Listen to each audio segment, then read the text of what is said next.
What's up, guys? Beardfire here, and welcome to 3-Bar Exploits number 39. I'm joined, as always, by WhackMed19. And, TacticalOyster usually, but the kid's sick again, so we wish him well, a speedy recovery. We'll see him next week, hopefully. And today's special guest, we're bringing back Mazeman112. What's up, guys?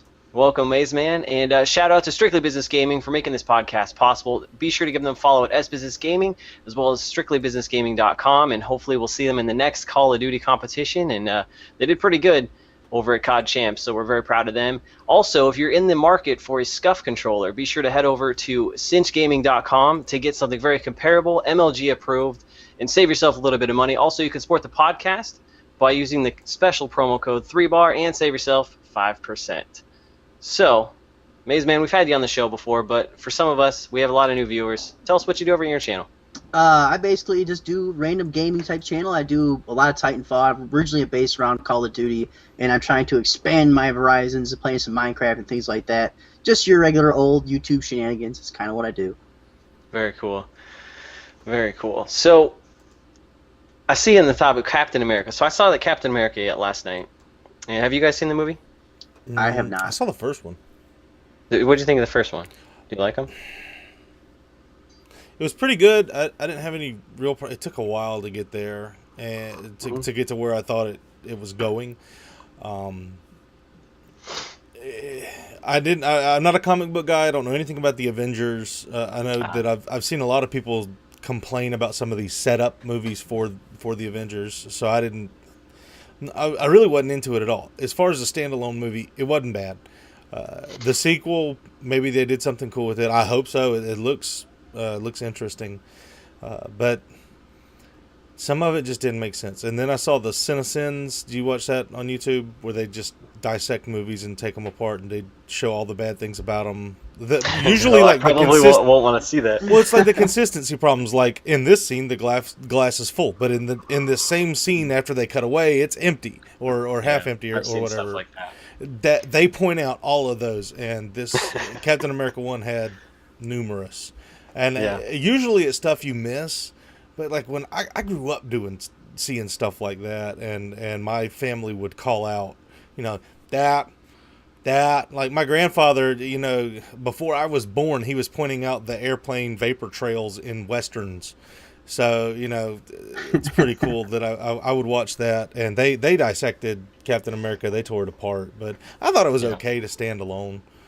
The Shield's cool. The second one is certainly faster paced. I enjoyed it, and I think I don't know too much about the next Avengers movie, which is going to have the big villain Ultron. I know he's a really big bad dude, and I think they set him up pretty well. I don't know. I don't follow the comics too closely, but I enjoyed it. I do have to tell you guys a funny story though. So we went. So there's this couple sitting next to us. They were kind of a heavier set couple.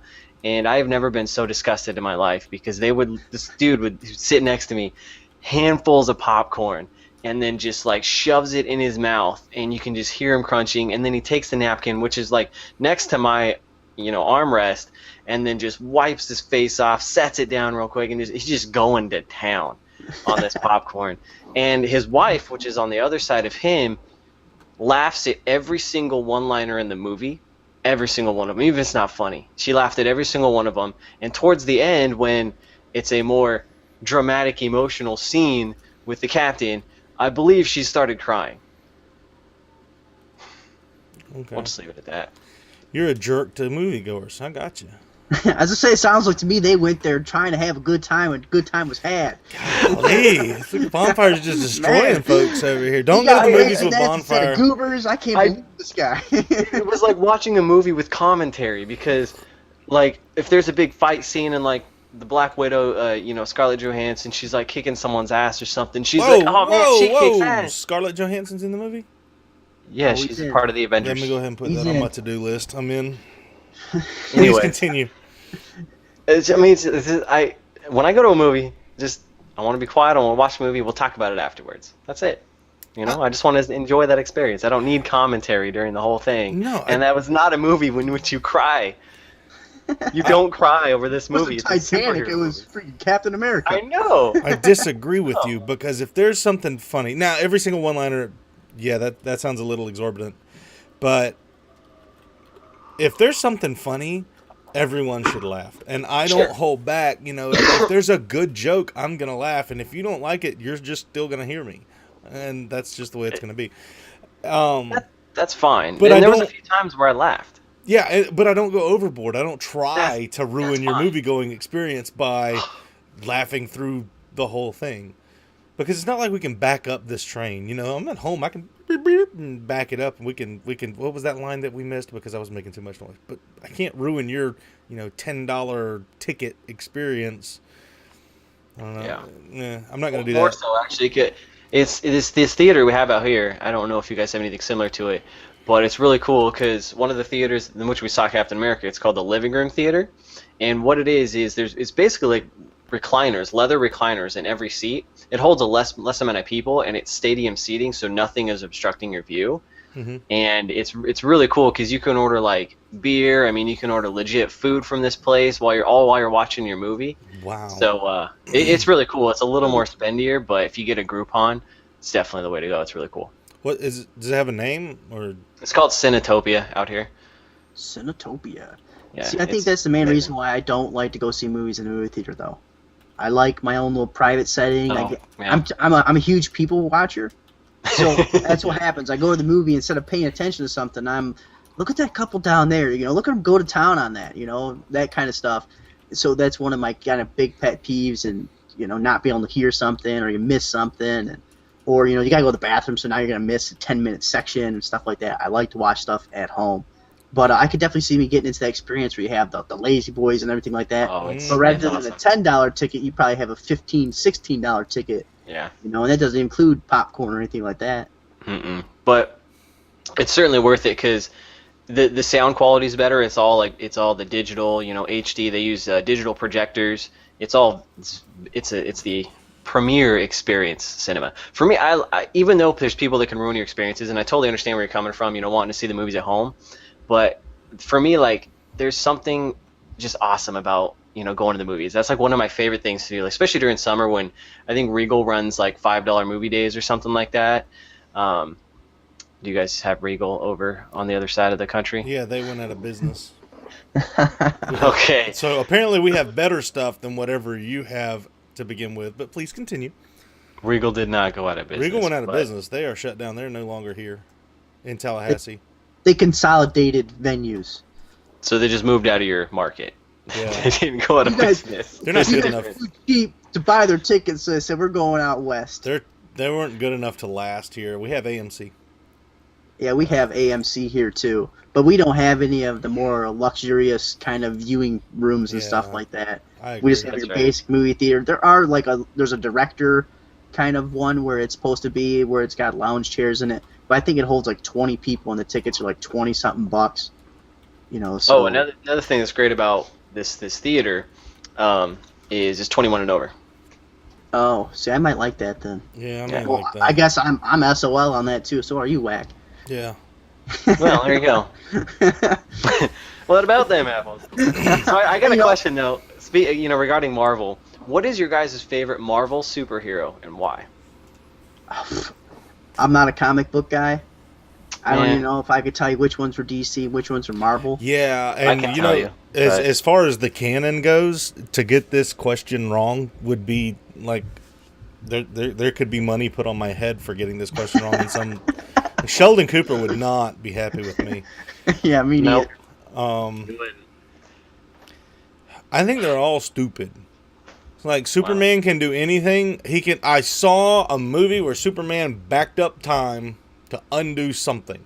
Well, if something happens, just back up time again. Oh, I had to fly around the Earth. Big deal. What are you going to do? You're immortal. Just back up the Earth. Or get over it. Batman? Come on, dude. Really? There's no way you're taking down Superman. He's Superman. If he loses the fight, he can make the Earth spin backwards and be there twice to kick your butt. Yeah, try it again. Yeah. Why not? Back it up a third time. Now you got 3 Supermans in the same time-space continuum area place thingy. Whatever. I don't know. If you in the audience are laughing right now, it's okay. I understand why. Well, I don't get that his big weakness is kryptonite, but yet he comes from Krypton. Yeah, it's made out of kryptonite, right? Well, That's the reason why we're laughing is because those are both DC comics. Oh. See, So I think that proves. So I think Marvel though, Hulk is Marvel, right? Hulk is Marvel, the Avengers. So you all know the Avengers. X-Men is Marvel, and then there's a You know slew of why other. I don't like Oh, Hulk? oh, I got mine then. If X Men is Marvel, You know why I don't like the Hulk?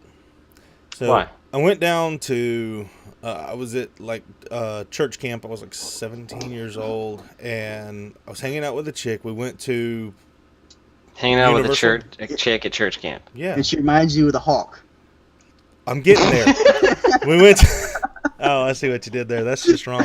Oh. So we go to one of the days at camp. We go to Universal Islands of Adventure or whatever, and we got on the Hulk, and I'm chatting her up. I have this awesome Winchester, the gunpowder company. I have this awesome Winchester hat. It's red. I think it was fitted. It had my goldfish hook in it. I loved the hat. It was a beautiful hat. It's terrific. So we get on the Hulk. And I they're know in where this this is tunnel, and you're starting to go out this tunnel, and she's like, "You really should turn your hat around backwards." Psh, I got this. You know how boss I am, and I'm, just chatting her up. I'm macking hard as I can. And I was You like, didn't "Yeah." say that, did you? After we get up to the top of the tunnel, I'll whip my hat. So no, I didn't say boss. I'll whip my hat around, and we can ride this ride, and it'll be cool. It'll be great. No, with the Hulk, you like blast off halfway out of the tunnel. It's a premature start for this thing to go. Lost my hat. I like the Hulk. Lost my hat. Lost the hat, lost the girl. No, I got the girl. Let's not be silly He lost now. it all. He lost it all. I didn't lose it all. So the reason why you don't like a superhero is based by you losing a hat on a roller He coaster. shot down my game, man. I had to. Isn't that the first thing they tell you to do on a roller coaster? You is know take what a shot hat down off? the game? I'm too awesome for that. Because you said boss, like a boss. Like a boss. Well, Shot back. down the I mean, game. this was a while back. 84. Not that far back. Come on. Oh man, the jokes are real. The pain. Oh, Hulk man. angry. Yeah. So I like the A-Team. Are they Marvel? The A-Team? Yeah. To them, weren't they? Could Didn't go they with come from a Mr. comic T. book? I think they were from a comic book, weren't they? Or no? Maybe. I don't think they're Marvel or DC or anything like that. I think they're Oh. just- yeah, I think he's gonna go with Mr. T. He's from Okay, A-Team, you right? can have Mr. T. That's fine. No, mine's gonna have to be Wolverine. Okay.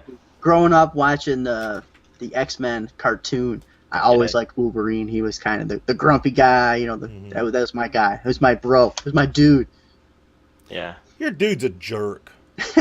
Yeah, growing up he is kind of a jerk. In and the everything in like the in the that. cartoons, yeah, he was just a jerk. He's like, I'm gonna do it my way. Why don't you just help everybody out and like go as a team, as a unit, and like work towards a common objective? No, I'm gonna do it myself. Oh, I'm hurt. Somebody save me. Yeah, see what happens if you'd have went with the rest of the class. You'd have got your cupcake too. Yep. That's funny. You asked the question. What's your answer there? Yeah. Mine is actually Spider-Man. I really love Spider-Man. I don't know why, but watching the cartoon growing up, like Spider-Man, like the animated series or whatever, I watched that so much, and I don't know, I love Spider-Man. I think it's cool. And I'm excited for the Amazing Spider-Man 2, that movie coming out. Pig. Spider-Man.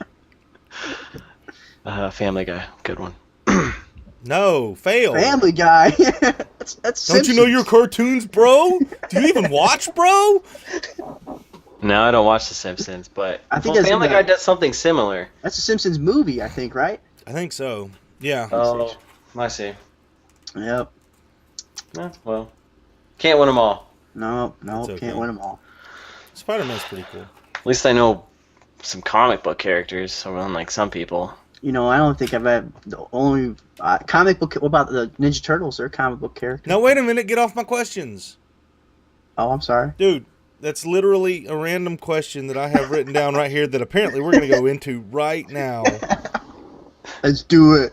Let me see if I can pull it up The without... one thing Wack brings to the conversation. And you're going to steal it from me. I got him. I gotta find it Yes. here. It's right there. Can you see it? Is it going to... Nope. No, it's no, too close. No, that, All that right, it's core right lighting. now. Which TMNT are you? It's a random question I have written down. Ah. Right here with all my silly Steven plans. I- So, I- Please, please, Maze Man, re-ask the question for me. Do you want me? Which Teenage Mutant Ninja Turtle am I? Huh? You know, I guess I have two different phases because I used to think that I was a Ninja Turtle. That's what I wanted to be when I was growing up. I'll have to find one of the old pictures and throw it up on Twitter of me chopping a block and everything. And early, I wanted to be Michelangelo, just because he was a party dude. He was the laid-back guy, the chill guy. I always find the sense of humor. And then that was when all the cartoons were out. I wanted to be Michelangelo. And then when the real-life movies came out, I wanted to be Raphael. Only because, you know, if April's going to sleep with any of those turtles, it's Raphael. I think it goes back to your Wolverine complex, because he was a jerk. Just go with the rest of the class and you can have your cupcake. I think I'm finding out I'm a jerk. Yeah. No, but these people... You strive to be a jerk. I didn't say that. I'm sorry. I kind of did say that. People would pay hundreds of dollars to figure this out, and I'm doing it for free with you here, Whack. Good Anyways. point. That's a new segment. I'm going to be Donatello. I've always liked Donatello. I could see that. He's smart. He can do anything. Like, you know, I don't know. He's cool. I've always liked Donatello. I think I'm... I want to be Michelangelo because he's the funny one. He's the one that makes people laugh. I always like to make people laugh. People enjoy his presence, and you know, being a giant superhuman like I am, I always want people to enjoy my presence. But I'm kind of a jerk too. So. Oh, so you like Raphael just like I do then? Self-loathing, man. It's self-loathing. So kind of a spin-off of this is, as you guys know, my displeasure, my distaste for the new April that's coming out in the movie that you guys like to point out a lot because she's got some goofy thumbs. You point out the thumbs. That's like... Yeah. No. Let's correct that there. I'm just saying, if it's to the point where photographers have actually photoshopped out her thumbs. What haven't? Let me ask you this though. What haven't photographers photoshopped out of anybody? Right? Yeah, but I mean, normally it's not thumbs, right? Who knows, man? I mean, it's like maybe someone's got like a giant nose. It's like, okay, look, if they make it smaller. If everyone is ugly 10%, all 10% of hers is in her thumbs. I agree. She's good looking, and maybe I don't really care for her personality as well. She's got a personality. I kind of hold on to the toe thumbs, you know. But she's never stood a chance. Yeah, she didn't have a chance starting out. What's her name? Megan Fox. Megan Fox. She couldn't even get signed on for Transformers again. They were like, you know, you're fun to look at and everything, but we're not dealing with you anymore. Yeah, but I mean, come on. You're talking about, you know, whenever you type in Megan Fox on Google, it actually one of the first things, or the third thing actually, it brings up his thumb. See. I'm not alone. I'm not the only one here with a thumb fetish, apparently. or dis fetish. What are the opposite of fetish? It'd be a dis fetish, because a fetish would mean that. Yeah.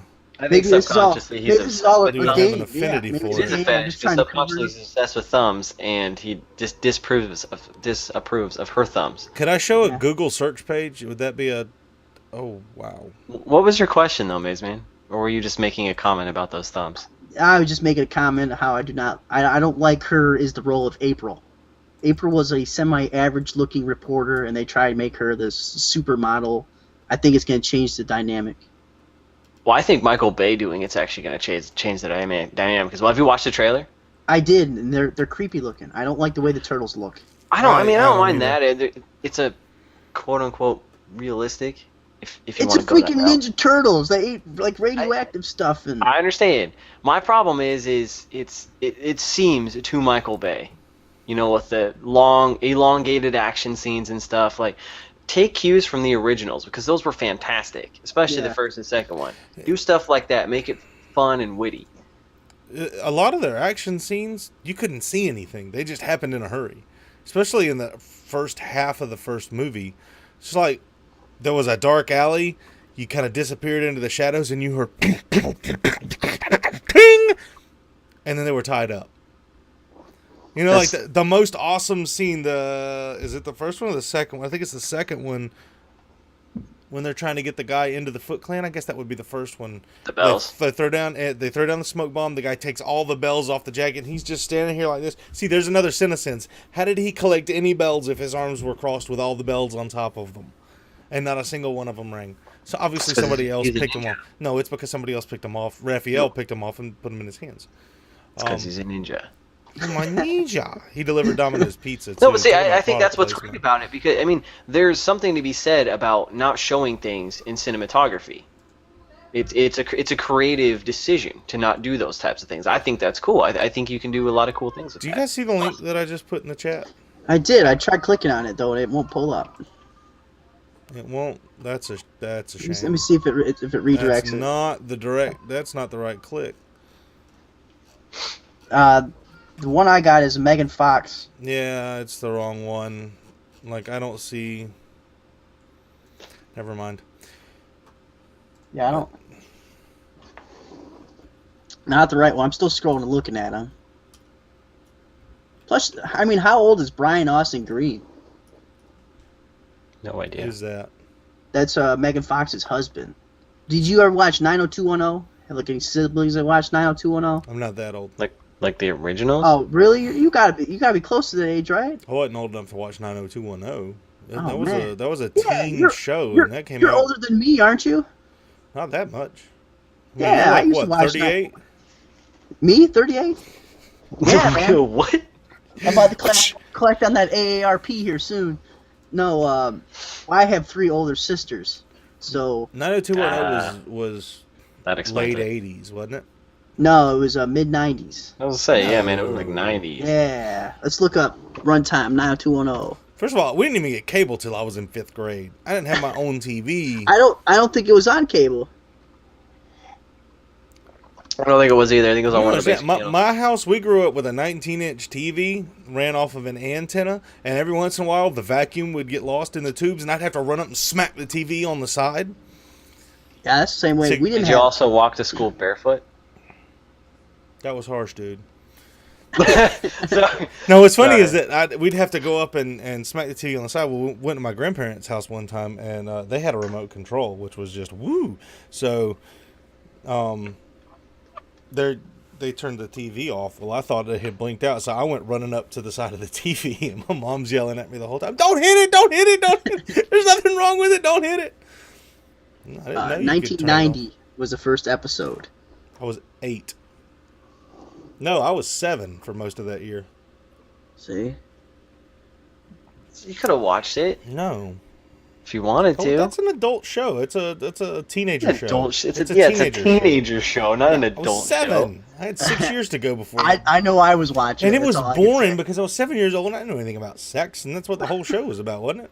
I have no clue. Teenager, I can't really you talk high school life, sex, drugs, rock and roll kind of thing. Yeah, that was certainly high school life. Not for you. You're Donatello. All you did was study. Play The No, Maze Man Play had with fun. round sticks. Yeah. I didn't. I've never really studied. I studied a little bit in college. That was it. Only because you had to. I hate college. I'm going back. You're going back. I think me and Bondfire had the same degree, or pretty much the same degree. You got business administration degree, Bondfire? Yep. Yeah. I'm just focused in healthcare. See, there was one class I studied for, like really, well, 2. One was like a international marketing class. The other one was business law, and that was the most painful class I've ever had to go through. Yeah, Mine was kind of sucked. It was a night class once a week for like 3 hours. It was terrible. And so you can't skip it either because it's only once a week. Yep. Well, where I went to school, all the classes were once a week, and they were elongated like that. Oh. And most of the time, what I did was like XBA type classes. So rather than the semester being like 15 weeks or something, I would do 2 classes over that period. And they would just be 7 weeks, and just smack them all out. Yeah. But that's kind of how summer classes are. Yeah, my international marketing one, I got an A in that one because we made a beer. We were marketing a beer, and it was a German beer trying to get into the U.S., and it was called Das Good Beer. Das Good. That's a good name.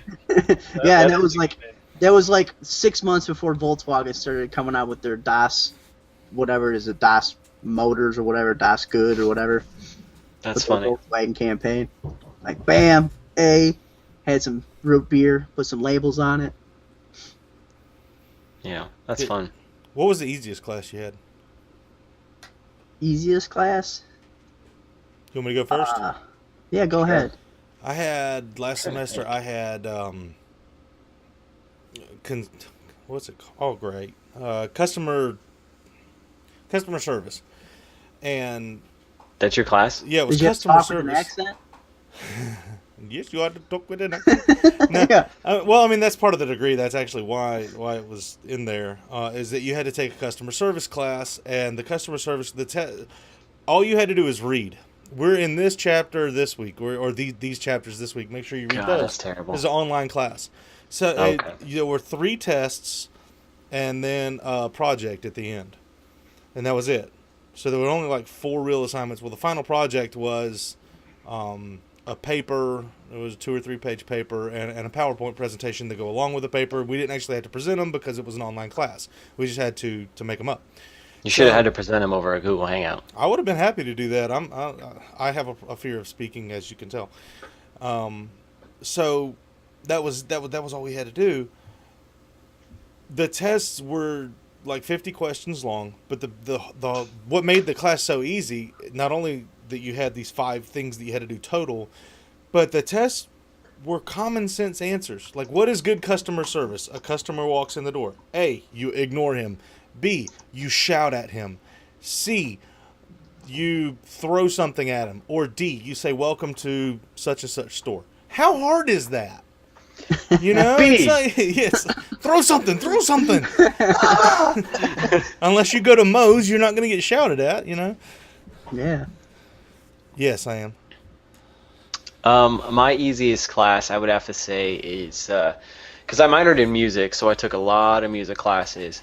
And the easiest one was like a jazz class, and all we did it was like history of jazz. That's what it was, history of jazz. All we did would be like we'd listen to jazz music, like jazz records, and then we went on a field trip one time where at night we went to a jazz club, had dinner, got to listen to some jazz live, and that was pretty much it. We just listened to jazz music and then went over the different artists and genres that they were playing. It was cake. That's crazy because I actually did a little bit of music as well, and history of jazz was one of the hardest classes I had to take. I mean, Really? I was going for nursing for a while too, so I did all my biologies, my chemistries. Yeah. I did all stats and like stats 2 and all that stuff. Yep. History of jazz was by far one of the hardest classes I have taken, and it was just because the teacher, jazz was his life. So, you know, the mainstream people that you normally would talk about, that's not who he wanted you to know. He wanted you to know all these underground people, and Yeah. it was, you know, writing 10-page papers all the time. It was like I was Oh. taking English comp at the same time, and it was harder than that. I'm like, this is absolutely insane. But the easy class I've ever taken is actually music therapy, and Interesting. basically all we did was go into this room. She'd always turn off the lights, you know, and she was a real kind of hippie, you know, and she would just like play some songs for us, you know. So, okay, we're just gonna play some songs. I want you guys to close your eyes, put your head down, and we're just think about today's activities and what you're gonna do now. And it was just great. And then like Wow. so. How was that a class? Yeah, I know, and I could play guitar, right? So she's like, if you guys know how to play instruments, you guys bring them in, and it's gonna be automatic extra credit. So I brought in my guitar one day, you know, and just it was all simple, you know, just simple chords, you know, and stuff like that. And what it was, me and Bobby McGee. That's what we played. Me and her, we played me and Bobby McGee. Bam, instant A. I know how to play that.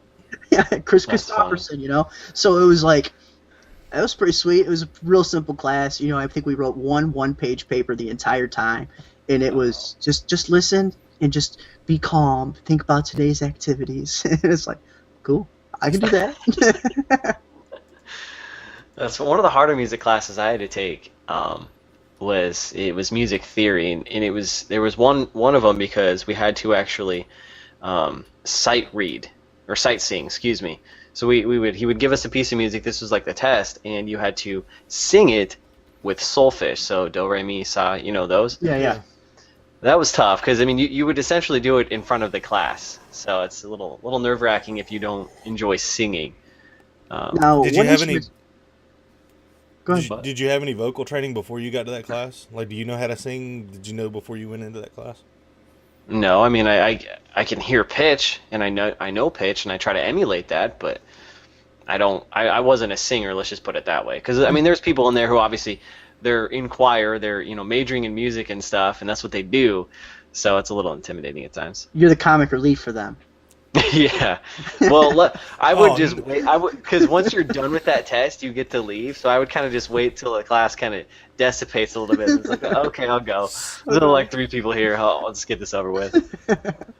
Yeah, I knew people like you. I was in chorus all 4 years of high school, and for 2 of those years, the advanced chorus. I was in the men's choir, senior men's choir. We got asked to sing at several churches around Christmas time, and I was always good at accompanying someone, but my voice doesn't lend itself to standing out front whenever I sing. Yeah. But I blend well. I can harmonize and mix really well with others. And I was in ROTC for 9th grade. I was supposed to go into Navy ROTC.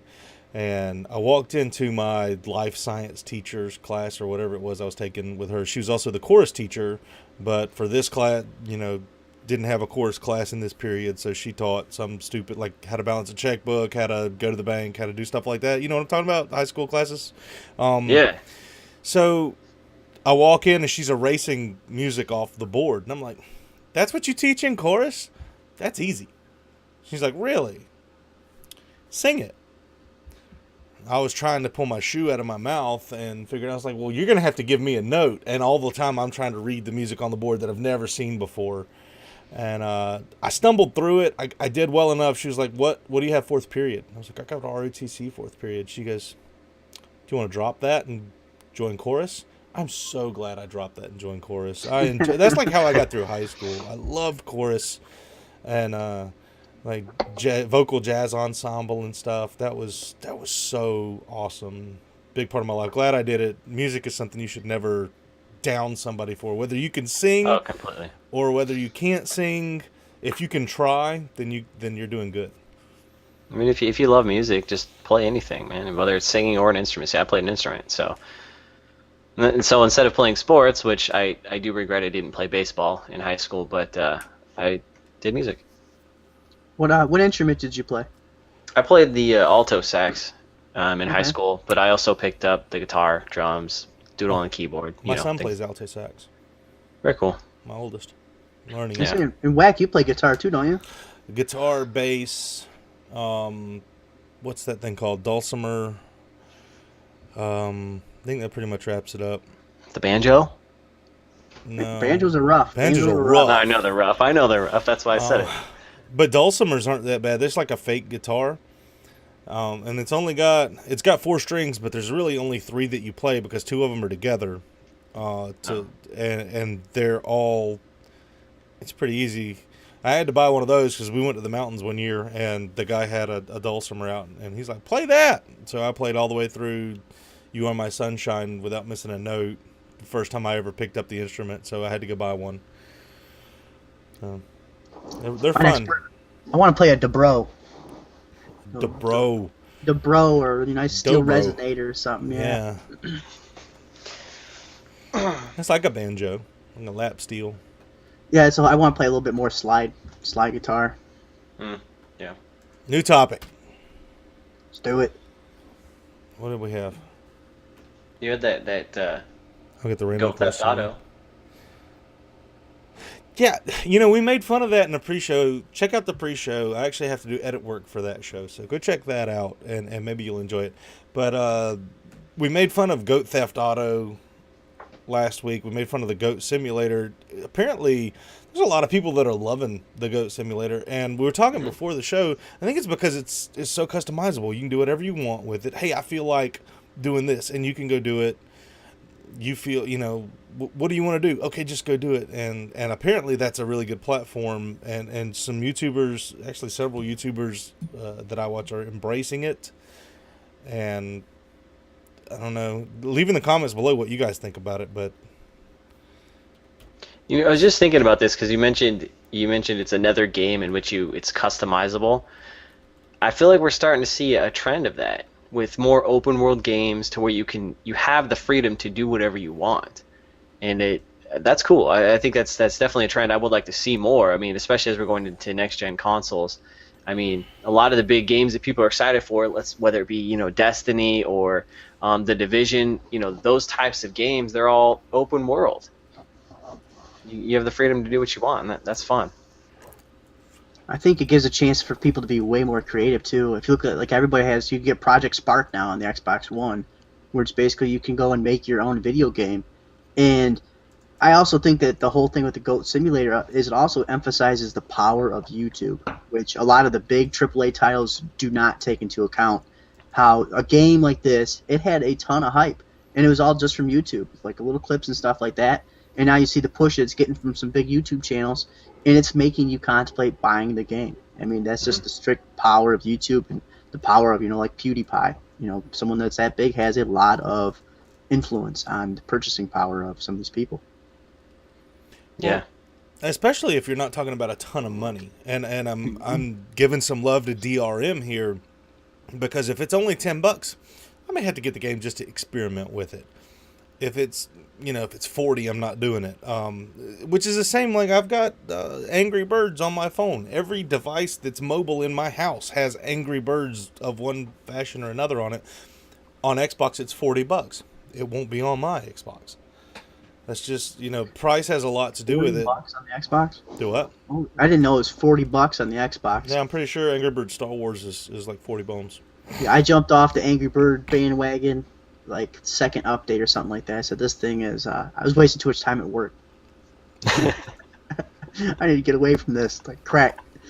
I love crack. Yeah, well, price certainly does have an influence on it, but I also think a lot of it is how much value do you see in that game. For example, that Plants vs. Zombies game that came out on the Xbox One not too long ago. I know I watched gameplay. I see a lot of people, they talk about it. It looks really fun, and I'm intrigued by it. But at that price tag, I don't know if there's enough value for me personally to justify that purchase at the moment. How many? Because we broke down before how many dollars per hour, per entertainment hour you're getting out of your games. Like with Call of Duty, a game like Call of Duty that you're going to put 15, 20 days of gameplay into in its life cycle. You're talking about spending cents per hour for the game. Is that how you buy games? Do you think about that when you're standing in GameStop? I never stand at GameStop. Yeah, I know. I was gonna say I'm kind of pushing away from GameStop too. You gotta feed Bondfire though, because sometimes he says some things like, I said something about shooting your PS4. He's like, I'd never do such a thing. And you heard that tonality that he had when he said, I never stand in GameStop. I try to suck that. I try to pull that out every once in a while. Behind you with a ton of games. So if you don't go GameStop and you're still getting the physical copies, where are you going? Are you a Best Buy kind of guy, or Best Buy typically? Lately though, for like some of the older titles, like I recently picked up Fallout 3, the Game of the Year edition, because it comes with all the DLCs, which by themselves are like $10 a pop still, and I've never played them, and I've been wanting to go back and maybe bring some of this Fallout 3 to my channel again. So I got it for $10 off Amazon, and I was like, that's how much one of those DLCs costs. Like, that's such a good deal. So every now and then it's Amazon if I find a good deal, but mostly it's Best Buy. I love Best Buy. They treat me well over there. A lot of times if you pre-order one of the games, like one of the bigger titles like Destiny or Watch Dogs is an example right now, if you pre-order it and you pick it up on the launch day, they give you a $10 gift certificate in return. I think that's great. I mean, it's a game I'm already planning on buying. Why not pre-order it and get $10? So plus, I know you guys aren't happy about this, but I got my Xbox One, my Titanfall bundle for $450 because they price matched it for me. So my wife was looking through the sale papers today. I've seen that tweet. She's like, $500 and you get all this. Woman, you listen here. Walk home from church. That's crazy, man. No, but I don't buy games like that. Like you were talking about, I don't necessarily. I would say if it's a game that I'm legitimately interested in, for example, Destiny and Watch Dogs, those are great examples. I want to pick those up, day one. They've already sold me on it, but if it's a game I'm on the fence on, then that's where I might put, you know, value in how much it costs per how much I think I might play this game. So again, back to the Plants vs Zombies example, that game looks really fun. I'm intrigued. I would love to try it out. I even tweeted Xbox and asked them if they had a demo. They actually responded and said they don't, which is, I think, is stupid, but that's my opinion. So a game like that, I look at how much I think I'm actually going to play that, because I certainly have this problem of buying games, as you can see, and I don't always get to them. It's a weakness. You haven't played all of those games? No. That's so sad, dude. It is. Hey, I'm sad too, man. I see when I load up my 360, I can go to My Pins, and like my wife and I watch Netflix or whatever, and I go to the My Pins. When I get those free games like World of Tanks and all the other stuff that, like Dead Island and stuff, I look at them and go, I kind of do want to stop and play these games one day, but I know I'm never going to make time to do that. But I have them here. Yep. I'm probably never going to make time to do it. We got Rainbow Six we haven't put a whole lot of time into, but I'm really glad I got that game. So, yeah. I mean, I understand buying it for the value of having it, what it could be, whether you actually make it that or not. Yeah. Yeah. And most of the games I buy, like, I have every intent of playing it at some point. It's just part of the problem with me is I get distracted with multiplayer games. So I mean, in the past it used to be Call of Duty. I mean, that would suck my life away, literally. Lately, I mean, it's Grand Theft Auto and Titanfall. I mean, I always go back to those multiplayer games because they're games where you don't have to think. You just do. Yes, true. See, I feel like I don't play a lot of games for the single player mode anymore. Most of the games I'll play is purely for a multiplayer purpose. I think that's where I get most of my enjoyment is from playing with other people and that interaction. Mm-hmm. And it's definitely more competitive. But with that being said, you know, like the Grand Theft Autos up until 5, I always played that really for the sole purpose of the single player mode. There's certain ones like that as well. I just don't feel like you get your money's worth out of a single player game anymore. I mean, even if it's a long campaign, it's what, 20 hours? You know, maybe 24 hours? And then you look at like a Call of Duty where you're putting in, you know, 15, 20 days. I just don't think you get that kind of full usage out of your money that way. Well, when I think back to platformers where your single player started, it's not that they had a campaign that you necessarily played through, it's that you had objectives in the gameplay. And that's different than having a campaign. When you have a campaign, you're playing a movie. If you have objectives during a gameplay, that's like Crash Bandicoot. You played your way from one thing to another. You didn't play your way through a story. You didn't play your way through a campaign. I don't like campaigns. I've figured this out. You know, I've tried. I just don't like campaigns. I like objectives. Those are fine. You make your way from one side to the other. I like multiplayer where I can enjoy, you know, the company of other people. But I don't like campaigns. I don't like to play a movie. I played the Modern Warfare series, or 2 and 3. That was cool. I need a piece of ice, please. I played the Black Ops, the first one. That was a really cool story. The second one, I just couldn't get in. It was a different kind of campaign as well. So, yeah. But I just, along with Mass Effect, like you said before, I get the hate for you never play anything else. I've tried other campaigns. I just don't enjoy them as much. If I want to watch a movie, I want to watch a movie. I want to waste 3 hours of my life. I want to enjoy it. I want Megan Fox to be in it. And that's one thing. I want to do it on a couch with other people and enjoy that. I'm going to have to go up there and watch movies with you, man. But games, I want to play with other people. You know, games were meant to be played with other people. How many sports do you play by yourself? Pocket pool. It's not a sport. Not a sport, not a sport. Golf is not a sport? Get out of here. No, I think that's not what he said. He said pool, but... No, he didn't. He said hockey too, right? Didn't he? I said pocket pool. Oh, okay. See, I heard hockey and pool, so... But the whole thing, you said golf. I mean, how many times do you want to golf by yourself and not have anybody there to see that shot, that drive, that sure. putt? I'll give you that. You do it with people, but for me, golf is a sport against yourself. But you do it. You're not competing against other people. You're competing against yourself. Have you ever golfed alone? Yes. Yeah. That's sad. Both of you need help. I love golf. I really enjoy that. By sport. yourself? Yeah, I I mean, mean, I don't typically do it, but I mean, I would.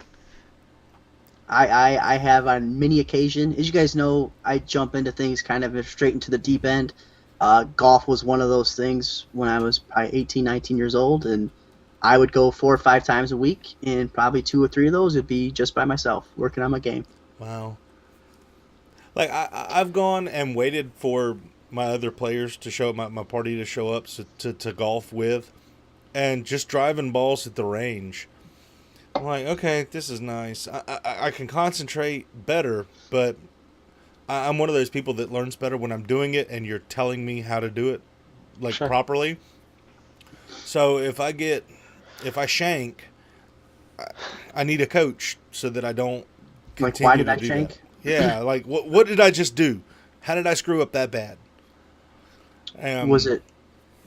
What kind of driving range is it really? Was it like set up like a traditional one, or was it an actual grass driving range? It was a grass driving range that had an embankment that you drove from that was about 4 feet higher than the field, and you drove into a well manicured field that had flag markers for distances. Yeah, as I say, you got to have a grass driving range. Otherwise, you really don't get the full, I agree. feel out of it. It was well kept. Nice one. Yeah, but the shank actually did help me. There was a hole that curved hard to the right, and I could get the loft and shank it and get over the. Hey, I trees got and- this one, guys. I got this one. Got this one. Setting up like Wario on Mario Golf, where he's got the huge hook. Got this, guys. But I enjoy campaigns. I think there is. I think that's one of the stereotypes that gaming needs to break. And it's nothing against you guys. I mean, everyone has their own taste in games, but I think people do, like you said, Wackman. A lot of people look at games as supposed to be played with others, supposed to, have that similar platforming type architecture to them. But I think there's something to be said for games like The Walking Dead, that Telltale game series, games like The Last of Us that are just such strong narratives that I think I love games like that. I love games that just really engulf you in the narrative and can almost move you emotionally. I think those are experiences I personally enjoy the most. But there are so many bad ones. I mean, there's Sure. good ones. There's good ones, but there's so many. I don't want to hate on Thief because the story was strong. You played. It wasn't like you were playing a specific part of the movie. In some places, I'm trying to think. There were chapters that worked perfectly. But there were some chapters that didn't work perfectly with the story. And the chapters that worked perfectly, it was great. It was like you saw the cutscene at the beginning. You played through what would be reasonable for that entertainment for a book or a movie or a campaign. And then you got a cutscene at the end that wrapped it all up, tied it in a bow, and it was over. And it was like, yes, this chapter was acceptable. And then you got other chapters that didn't work that way. Like, you had a cutscene at the beginning. There was so much open world you could do that by the time you actually completed that chapter, you were out of the story. You had pulled yourself. You were allowed to pull out of the story. So I like the linearity if we're going to be in campaign. Is that even a word? Linearity? I think so. But I don't think they're all done well, and I haven't found any that were done like really, really. Modern Warfare 3, actually, I think it had a really strong campaign. Maybe it's because it had the finale. It was the finale to a series. It was certainly a good finale. Yeah, and I caught something that you said earlier. So you didn't play the original Modern Warfare? I don't have it. That I one don't was own it. fantastic. Oh, that started it all. I mean, that to me that added so much to 2 and 3 as far as the backstory. And same thing, you didn't do World at War, and that kind of added to the backstory for Black Ops as well. I do like the Call of Duty campaigns. Just seems like they string them together pretty well, and it's kind of the movie. Did you play Ghosts? I did not play Ghost. No, for some reason I had such a hatred towards Ghost after playing the multiplayer for about a week that I wanted nothing to do with the game anymore. And I know it's just funny. My whole thing was it just seems like they completely ignore everything that the community says. We're the experts here. We're going to do what we want. We know what we're doing.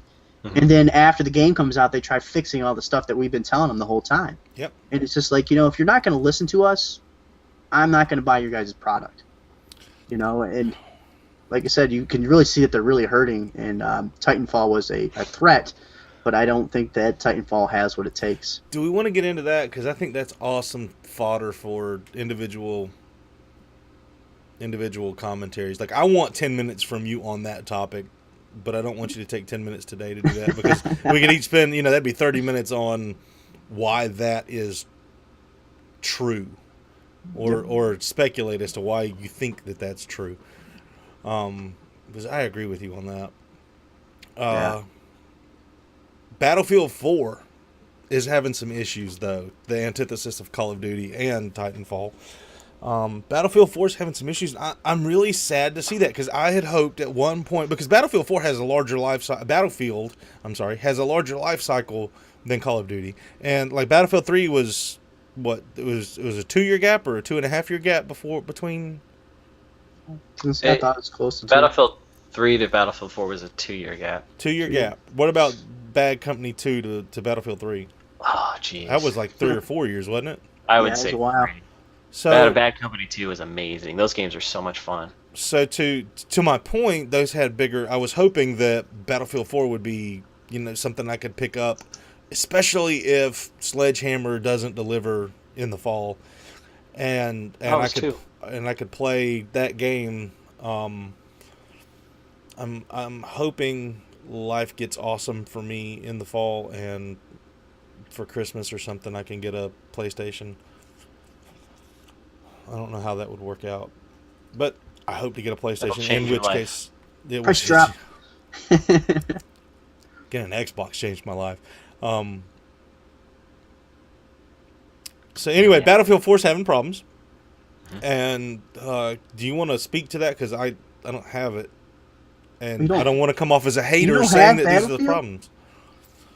I've been trying to see. I was lucky, barely able to get this guy to play a Battlefield 4 beta when that was out before the. So it's a battle to get this guy to get on Battlefield. But that aside, all I can say to it is it's really disappointing, and I don't understand what's going on. Why can't they fix the problems? I feel like everything they do, whether it be patches or DLCs, anything, I feel like it makes the game worse, and I don't understand why. When I got this game on release, I played the crap out of it. I mean, I didn't really have any problems, maybe some server problems here and there on specific game types, but overall it was an enjoyable experience. I played the crap out of it, and I feel like with every patch, like I said, it just gets worse and more unplayable. I hopped in, I think it was a couple weekends ago, just I was like, I kind of feel like playing Battlefield. I watched one of my old Battlefield gameplays, and I was like, that looks like fun. I want to go see if I can make some more gameplay. And it wasn't that bad of an experience, but there's issues, and it upsets me. And I was actually going to buy premium, and I know Maze Man can talk to this more, but premium I think is a fantastic service, because it certainly does add longevity to the game, especially since Battlefield's about a 2-year life cycle, which I think is perfect. And there's you get new maps, you get guns. It's certainly worth the money when it works, but all the issues that have come up, and the fact that some game types you just can't even play, and you have to restart the game, and I didn't buy it, and I'm glad I didn't. Yeah, I got some problems with Battlefield 2. I bought it when I got with the 1, just because, like I said, I was so displeased with Ghost. I was going to give it a shot, and I bought the premium like 2 days later because the game was great. There wasn't any kind of play issues. It wasn't with the gameplay. It's purely from a technical standpoint with servers and everything like that. So I don't know if they don't have the financial backing enough to go ahead and cover this. I don't understand why you're still having problems with servers. You should be able to correct this issue by now. But then with the patches, it seems like the game gets worse as they put out patches. Yeah. So it's almost like, is there a question if the original code is horrible, it's not done well, that every time they do patches, it's opening up more and more problems with it. And it just almost makes you wonder if that's part of the problem that EA has. I know that sometimes they develop with other companies is, are they cheaping out? You get a lot of those corporations that cheap out every spot that they can, hoping that it'll still work out in the end, and then at the end product, it's an inferior product all the way from its, from the ground level up. And it's just wonders if the code in it is not up to standard, and that's why you have all these issues with the updates. It's the new map pack's like unplayable. I mean, Punkman put out a video on it. It was horrible. It's like, why even release that? I know, and it's like I want to play those maps because one of the great things I like about the Battlefield DLCs, and in terms of value, it's certainly there because, I mean, you get several new challenges to go for. Each challenge unlocks a brand new weapon for you to use, and that's always fun. A lot of times there's new vehicles, new game maps and modes, and so, I mean, there's a lot of value within that content, but when you can't play it, it's not worth your money. Yeah. Especially the price of a second game, basically, with the price of your premium. Yeah. I mean, and it's interesting you bring up the point as far as like trying to be cheap about it. I mean, that's certainly something we could all see EA doing. And it's really unfortunate because Battlefield is such a strong franchise. It's one of their biggest, and it certainly does well. It's a great game. They're fun, and I know Whackman would enjoy it if it works. Especially when you're running with a team and you're playing those big matches, it's a lot of fun. But this really hurts them. And when we talk about the inevitable next Battlefield game, whether it's another Bad Company game or whatever it may be, Battlefield 5, I mean, there's certainly going to be a lot of people that are going to skip it just because of the previous issues with Battlefield 4. It hurts them. It certainly hurts them. Well, they better skip it because they were all calling for people to skip every Call of Duty because of the same type of issues, especially with lag ops too. The Battlefield community. Lag, sure. I think that these issues are different though, because with Black Ops 2, those were issues in. I feel like they're different issues. Lag is something different than rubber banding or not being able to get into a game, or you're playing a game and then all of a sudden you're kicked from the servers. Like the servers aren't working. Those two, I feel like those are two completely different issues, and lag is so much less of an issue than not being able to find a game or a server for the game. I'm looking at DICE, and Battlefield's all they've done that's big. Looks like Shrek, Battlefield. What, you don't got Shrek? Yeah, my bad, bro. My bad. Mirror's Edge in 2008. Did you play that, or is that? I didn't play that, but that is it's got a strong cult following. And it's 2008. It may be time for a reboot. Oh, look, I see that there's another one in development. Yep. Star Wars Battlefront, but it doesn't look like. Go ahead. Star Wars Battlefront. I mean, that franchise is very strong. And that again has a strong following. People have been thirsty for that game for ever since. Because the last game that came out, Battlefront 2, was on the PlayStation 2. So it's been a long time since we've seen one, and it's being done by DICE, which makes me excited. I think DICE is a great studio.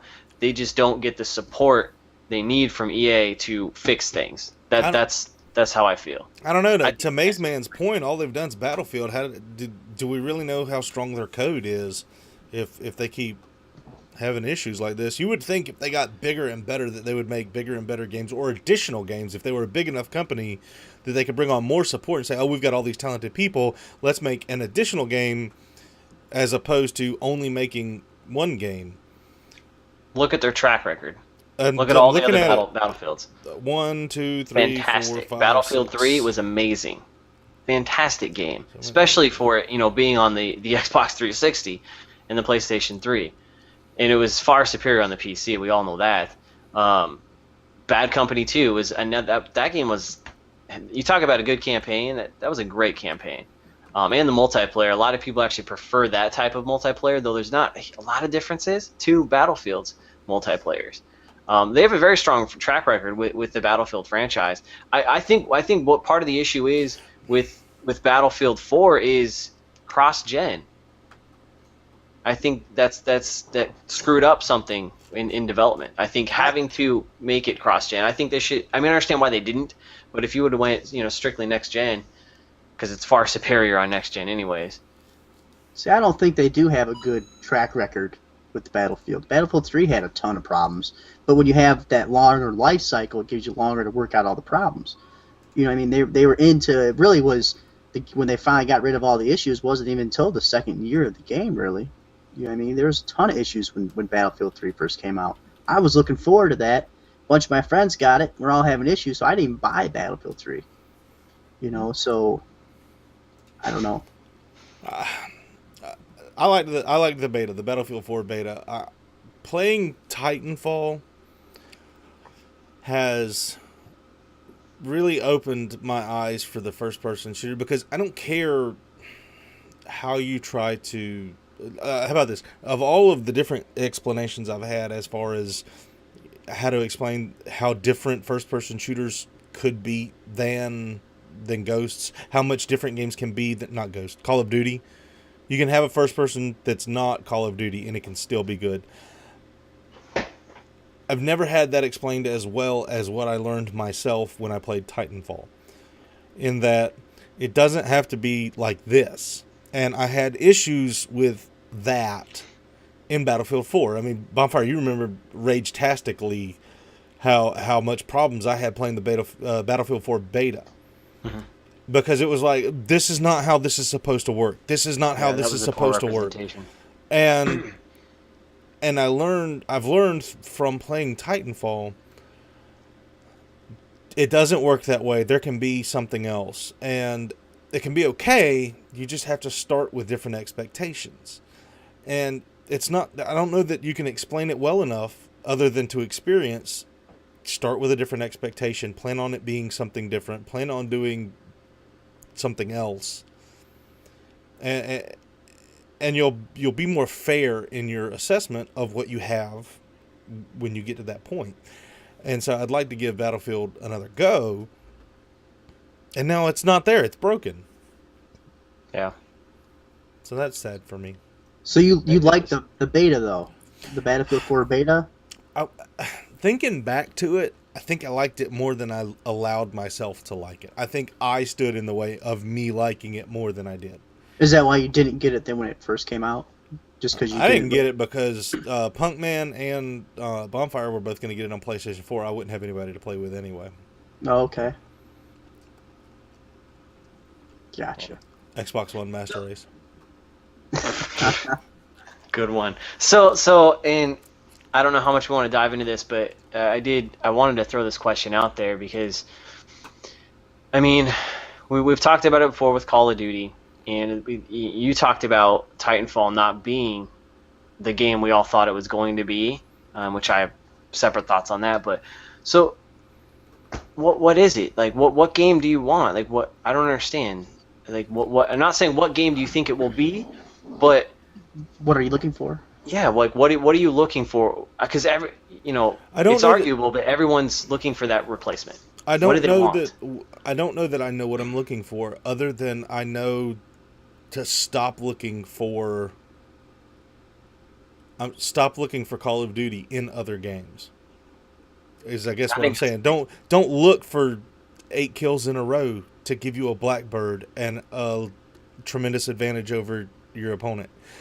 Don't look for 8 kills in a row to bring in a Titan at a 2-minute mark as opposed to 5-minute mark. Look at 8 kills in a row and find the value that the game that you're playing has given that. We played Rainbow Six. We got the terrorist hunter. You got to get 30 kills in a row. Your team does. And you can't die because you're going to watch someone else try to stay alive. And, yep. It sucks for me because I'm not the stronger of the players that you and I play with. You and me and Archaic and Oyster, I'm not the strongest of those 4 players. And I spend more time watching. I don't like that. I mean, I'm enjoying the time that I'm spending with friends. It's great. I'd rather be playing. But that's not the objective that game has told me to play. And I'm learning that you need to learn what the objective of the game is and work towards that. And in Call of Duty, yes, it's kill streaks. You play for the kill streaks to help you attain the overall victory. And Battlefield, I'm going to go back and revisit that. in Titanfall, it's stomping in Titan mode, or killing 79 grunts. So ridiculous. So, quick question though for you guys: when was the last time you guys played Titanfall? Weeks. I think it's been about a week for me. Over a week. Have you ever gone a period during Call of Duty's peak where you went that long without playing Call of Duty, and you weren't out of town, you didn't have some kind of circumstances that popped up? This is purely by your choice that you haven't played the game. No. Me neither. I've never gone through that period of time in Call of Duty's peak, and that's what worries me. Why did it get stale so quickly? Because it's... You remember that video I put out where I was saying you've got to have more. You've got to deliver more for the multiplayer. If you're going to charge me $60 just to be multiplayer, you better give me a really awesome multiplayer. But I feel like it is pretty slivered. I was wrong in some of those points. I don't want 70 guns. I like that there's only 10 or whatever many there are. I do, but there's something missing in that game. Yep. For longevity, there's something missing there. I agree. I think part of it's game types. Yes. I think that's a big contributing factor. Mm-hmm. The reason why I haven't played Titanfall, and it's not because I don't want to or have no desire to. I certainly do. I have this problem with other games that are fighting for my attention, and part of my mission is I want to get through my backlog. There's so many games I just want to play. I just don't have enough time for it all. And lately, right now, I've been focused on Grand Theft Auto, trying to bring some more of that to my channel. So doing some of that. So for me, it's not that I don't want to. There's some other things that I want to do and bring to my channel that are kind of taking my attention. But I do see your guys' point as far as is the longevity. Now, I certainly don't think because it's only a multiplayer game that it shouldn't be $60 based on the content they provided. I disagree with that statement wholeheartedly. It's okay, because you're going to be wrong. Well, look at Call of Duty. They have less maps in Call of Duty. Sure, they have more guns, but the reason why you feel justified in that purchase, because it doesn't matter that it has a campaign, because you don't even play that. That's true. But it's replayability. And I feel like that you guys may not feel like you're getting a lot of replayability with this, and I don't know. I can't pinpoint the exact answer on why that is, but I think part of it is game types, because it's lacking in that area. I mean, there's 3 different variations of team deathmatch, and then you have capture the flag and domination. And I think you're so limited on different game modes you can have with the Titans. I agree. I think that it's a cool aspect of the game, but it's almost a hindrance at the same time.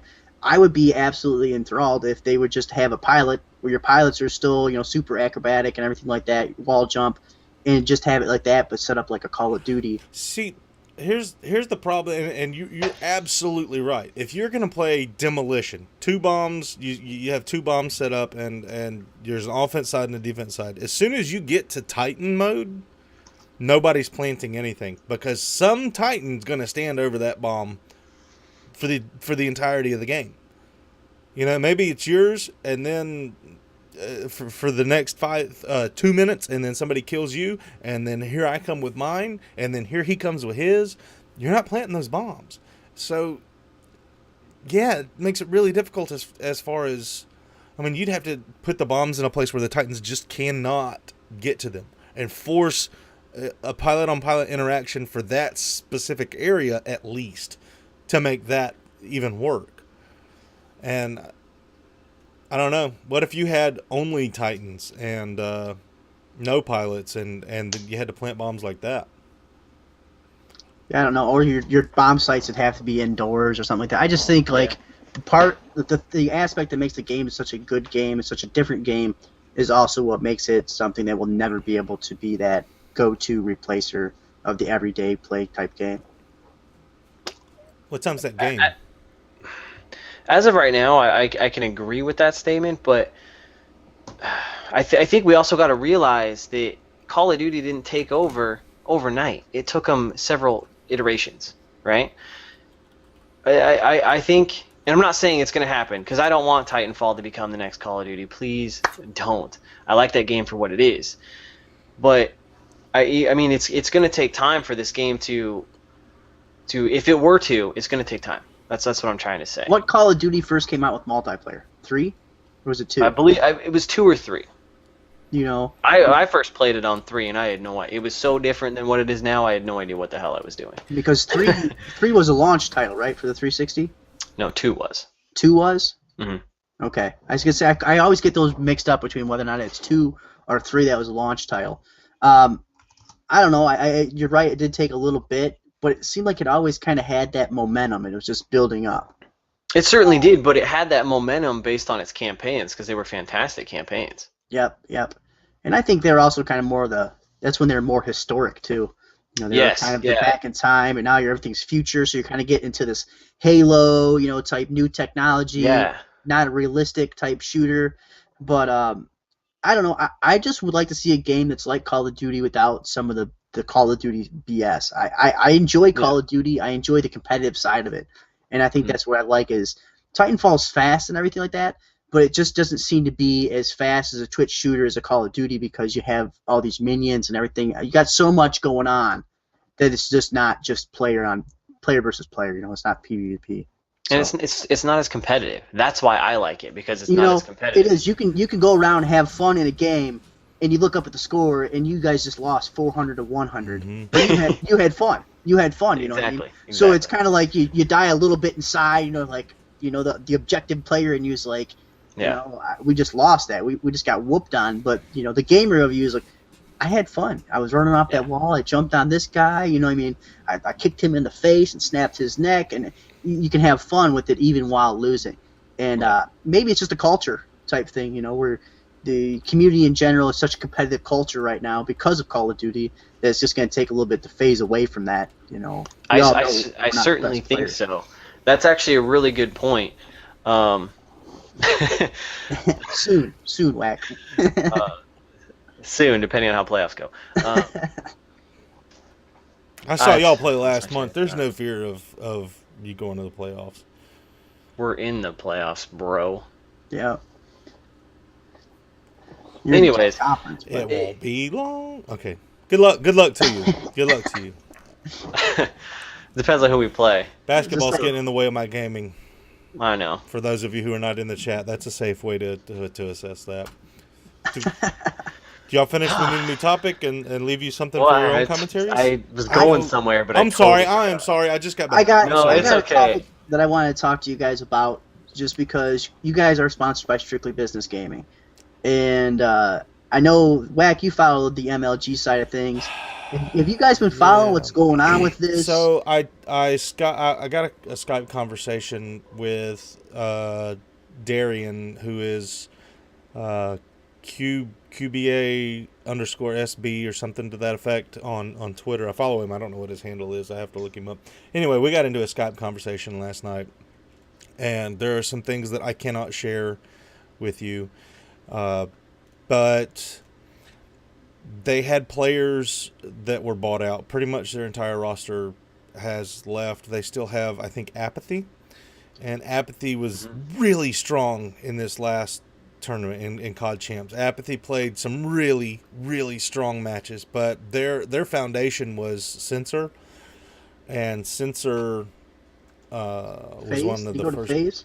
Yeah, he went. I don't know. There's maybe FaZe or Curse, but those companies just started a new team and sucked up good players, and that's what they did, was they just bought players, and it's kind of like the Marlins did back in 94, 95. They just bought their World Series. They bought these really good players and put them together on a team.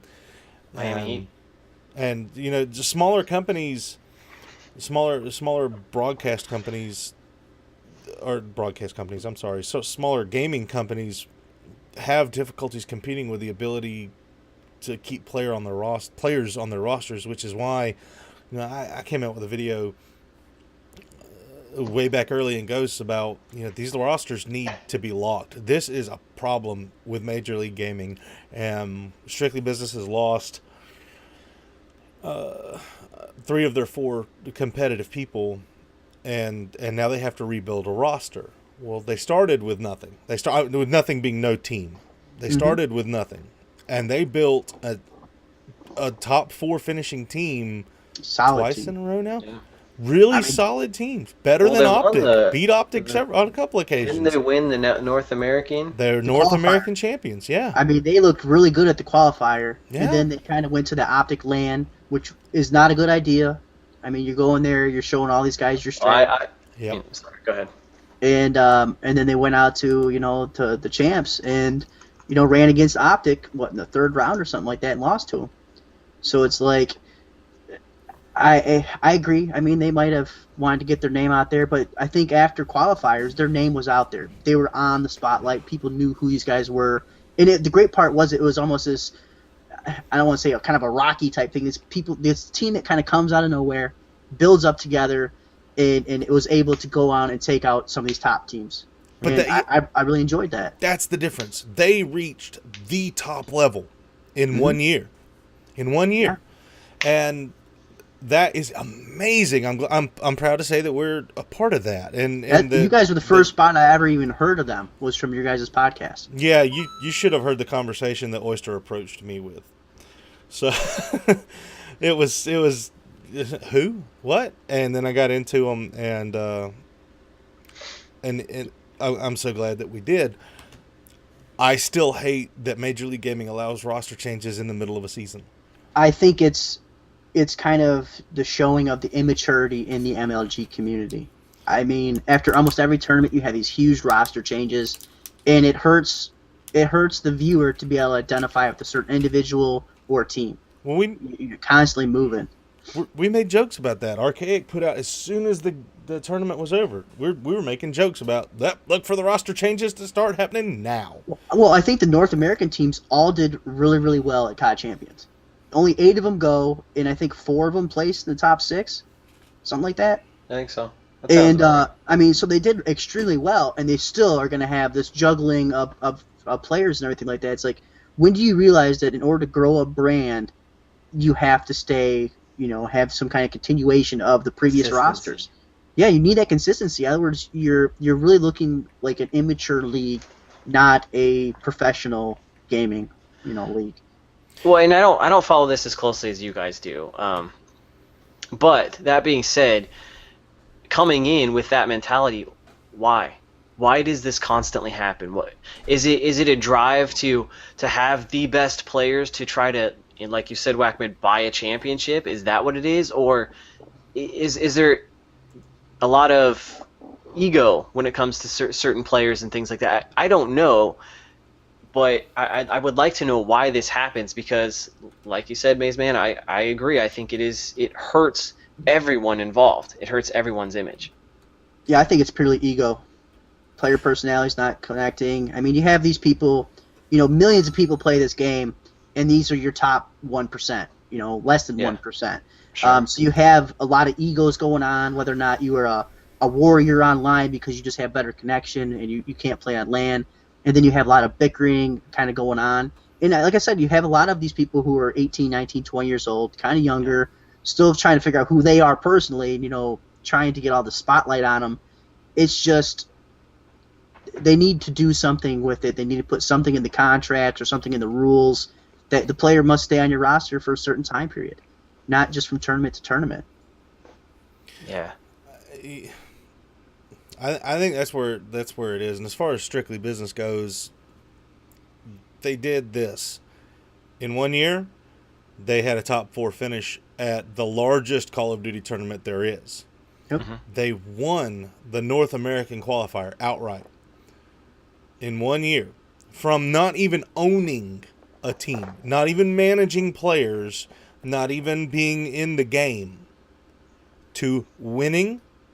And then at the larger tournament, having the top 4 finish. Don't think they're just going to stop. Well, that's what I heard. They're good. Apparently, whoever owns them and manages them has a formula for success. Yep. Yeah, I heard that they might, whether or not Apathy was going to continue with the name. There's a huge kind of issue going on, and I don't know. I guess it kind of changed my point of view because I thought, that they were, kind of a real humble bunch and everything like that. Kind of grew up, came from nowhere, started from the bottom, now we here type thing. and and they kind of seen how quickly all that can get ruined when you bring in money, finances, and a lot of corporate business as well. Kind of a cash grab. We want this. We want these people. Yeah. Contracts just go right out the window. Yeah, I mean, I think that happens anytime you get big fast. I mean, a good example is a no-name actor who gets a big spot in this huge movie, and all of a sudden there's all this attention. Everyone wants a piece of them, and they're just rolling in dough. I mean, some people, it's difficult to handle that a success of that caliber at that rate, and it could be where they're at right now. But I believe that they'll pull through. I mean, like to Wackman's point, look what they did in 1 year. I mean, why can't they do some, repeat that success? It just gotta. I mean, as with any diversity that you get when you want to do something, you just gotta overcome that diversity. I just think it's gonna be hard to replicate what they did. Sure. Yeah. Random question? Yeah. Well, go ahead and fill time. Are we supposed to come up with a random question? Or? Yeah, come on. Well, I went to change topics job. last time, and you just hit us a home run. So one job. I got one job. Completely new topics here. You're a guest star on one episode of any television show. Guest star on one episode of any television show. What show is it? Big Bang Theory. Thank you. I love that show. I love the humor of it. I love that it's wrapped around, that nerdy gamer culture. And I actually just saw that I didn't watch it because I'm not, up to date with the current season or anything, but they did an Xbox One versus PS4 episode. And really, I love that. I love that show's hilarious. I would love to be a part of that. And that Kaylee girl, she ain't too bad looking either. Kaylee Kuko. Oh, okay.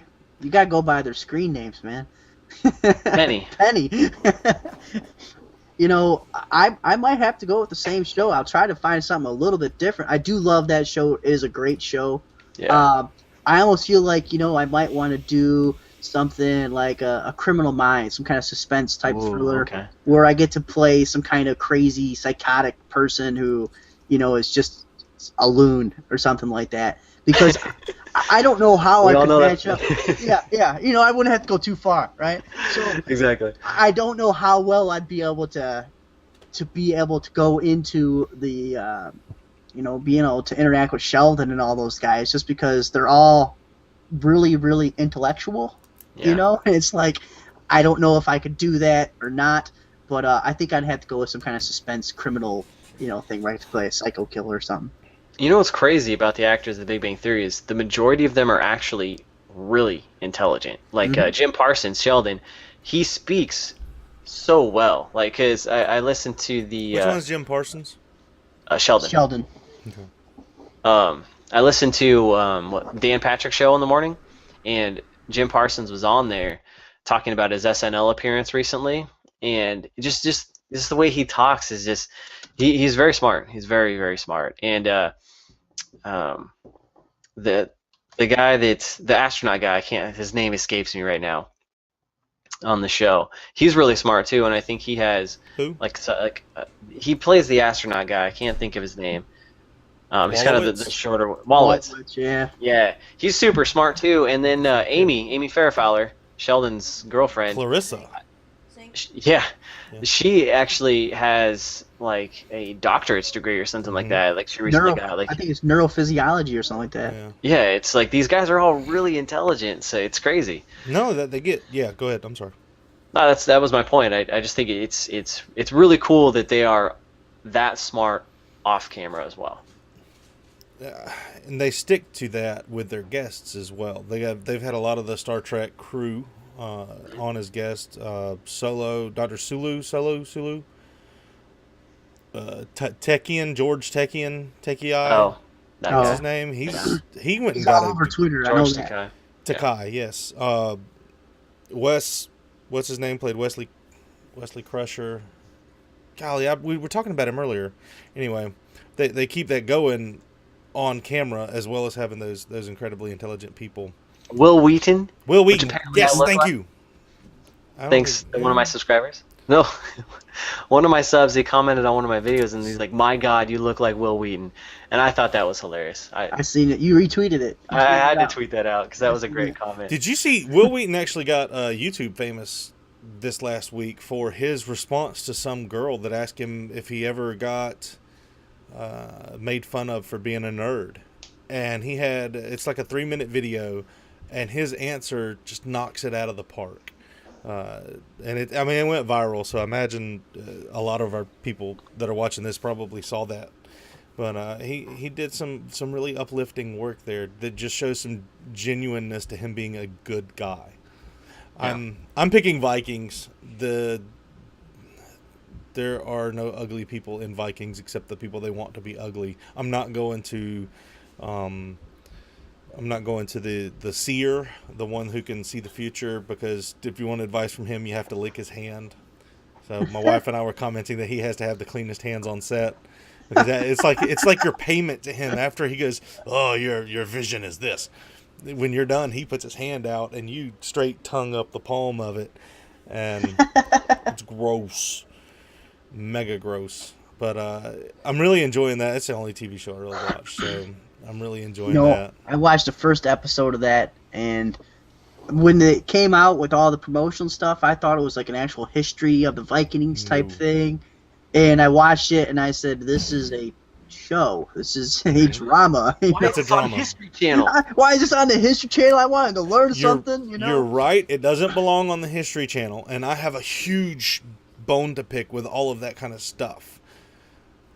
But it's a really good show. It belongs on CBS. It belongs on TBS or Spike or something. Sure, absolutely. But it's worthy. It's a good show. It's fun to watch. It's not for kids. I've heard that. The girl I work with, she's kind of obsessed with it right now. She keeps telling me, and she tried to tell me all these names, and I'm like, I can't pronounce that. I have no clue what you're talking about. Here, I'm going to type this in the chat. Didn't you guys watch Walking Dead? How do you pronounce that name? I don't watch Walking Dead. Oslog? I'd probably have to go with Oslog. How's it pronounced? It's Aslog,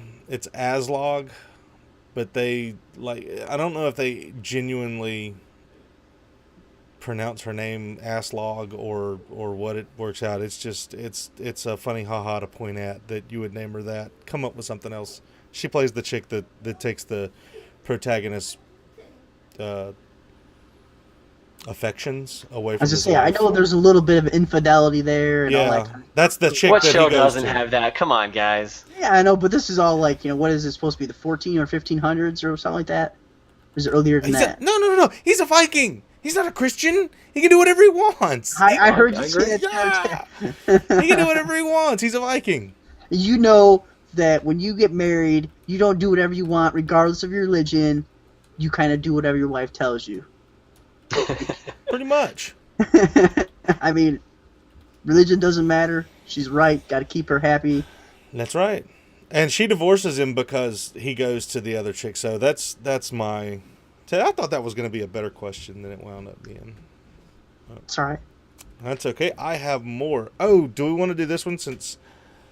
Well, I don't know what it is, so we might. Well, we came up with this one the other day, and you said that would be a good 3-bar question.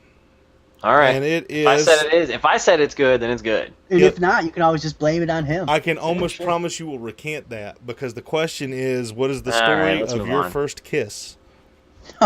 I said that was a good question. You said that was a good question, and I'm like, your man card Bondfire. Okay. Where's your man card? Wow. We were playing a game. We were in the middle of a game. Was I drunk? Was you getting all romantic on him? Candlelight? Whoa! This just turned really bad. What game were we playing? I don't remember. Spin the bottle. It was about 2 or 3 weeks ago. We're not playing Spin the Bottle. What is this with you? No. Who invited this guy? You guys want me to tell you about my first kiss? Now, have you guys ever seen the picture that I tweeted out a while ago of my homecoming, my freshman homecoming? Now, my freshman year of high school, I was like 4'9", beginning of the year. 4'9", right? 4'9", 90 pounds soaking wet. And my girlfriend was 5'7". So, as you can imagine, so I think we were 7th grade. That's Same, why that. Sorry. 7th grade, but still about the same height difference and everything like that. So we go to kiss, and we're out at her house, and it's like on this hill. Besides, we're not in the right spot on the hill where I should be on top of the hill and she should be on the bottom of the hill. She was on the top of the hill, so it was like this awkward. Almost she had to squat down to get to my level, and then I was even shorter because there was a hill involved, and it was just like the most awkward thing ever. You know, it was surprising that we continued to date after that. But yeah, that was my first kiss with a semi-giant. There's nothing wrong with being semi-giant. Tall chicks are cool. They always have their own amount of attraction. The problem is that you don't want everything to be giant. You want them to fit well in a pair of jeans. Yes. So everything giant would just be a little bit weird. Do I need to go next while you're still contemplating? And that's just cruel. I know my answer. I mean, so I was dating this girl. I was in 8th grade, kind of dating or whatnot, and we were at her parents' house, like hanging out. Came back, dropped me off, and she walked me to my door. She was the man in this scenario. Man, you can make this up if you need to. Yeah, you can go. Look, you ain't got a lot to kick it, bro. I already lost my man card, so I ain't worried about it. Yeah, when we shared the moment, fireworks went off, and I moved on. Does it have to be like a real kiss? Because I was extremely young, like 7 or 8, and the neighbor chick, she wanted to learn how to kiss, so we taught each other. Yeah, I think it's got to be like we did a good job. Yeah, we got that. Went out in the woods and. Well, I mean, we practiced for the whole summer, so there was the whole summer. Yeah, the woods, the porch, the beach. 7 or 8, yeah, maybe 9. She's lesbian now. Oh, well, good job. Good work. Both of us know how to kiss a woman. Good work. maybe you should have practiced a little bit longer or something. Yeah. Hey, I did. My last girlfriend is actually the last before my wife. She turned coat too. So. Whoa, you got a track record now, huh? Dude, once you've underlying story here. Well, if you know what the most awesome best is, and you know that you don't have a chance with that anymore, you may as well figure something else out. Okay. I've been practicing that line. Yeah, you can tell yourself whatever you need to tell yourself, but yeah. So the other one that actually I would count as like with a girlfriend would be. Picked a girl up, took her to a birthday party for a different girl. And we hung out at the birthday party, had a really good time. I took her home, and we made out in her driveway until her mom came out and screamed at me to leave. This is her mom and not her dad. I can only imagine, like... He wasn't I don't think he was really in the picture, but yeah, Mom was ready for me to go bye-bye. I would have been too. Hey, it was more like, you need to come in now, kind of thing. Sure I don't remember the exact dialogue. I just remember leaving thinking I had done something wrong. You sure it wasn't the fact you did? You violated that little flower. No, we just kissed. It was just kissing. She was in her seat. No violation going on. There was no violation. Was it Black Ops 2 where they had the changer? Wasn't that one of the characters in the commercial was the changers? Yes. They come in and take your spot. The replacements. I was going to say, because you'd be the changer. It would be your thing. You flip them.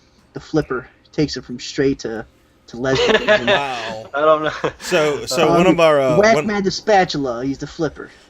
One of my coworkers actually made a submission to the Urban Dictionary and got it put in there for the term conversion kit. And that's when you have the other party agree and you have so much prowess that you actually change their orientation. And that's called putting a conversion kit on someone when you lay it down that well. It's actually, I think it's still in the Urban Dictionary. I'll have to Wow. So, no, I'm not the conversion kit guy. Yeah. Yeah, I know. I had to look and make sure mine wasn't even here in the other room or anything, too. Because that wouldn't go well. She just gets to reap the benefits thereof. What are your post-apocalyptic plans? First 6 hours. First 6 hours, huh? First 6 hours. Wait, and I guess we need a time frame to start this. What do y'all want to go with? Like, get home from work or wake up in the morning? I think it should be a wake up in the middle of the night. Okay, most scenarios start with being awakened and then stuff has happened. That way they get to skip all the whatever it was that made it happen. Yeah. You want to go Bondfire? Sure. I mean, a prep plan?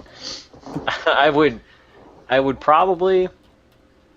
I mean, obviously, load the weapon and gather any supplies I could for my home.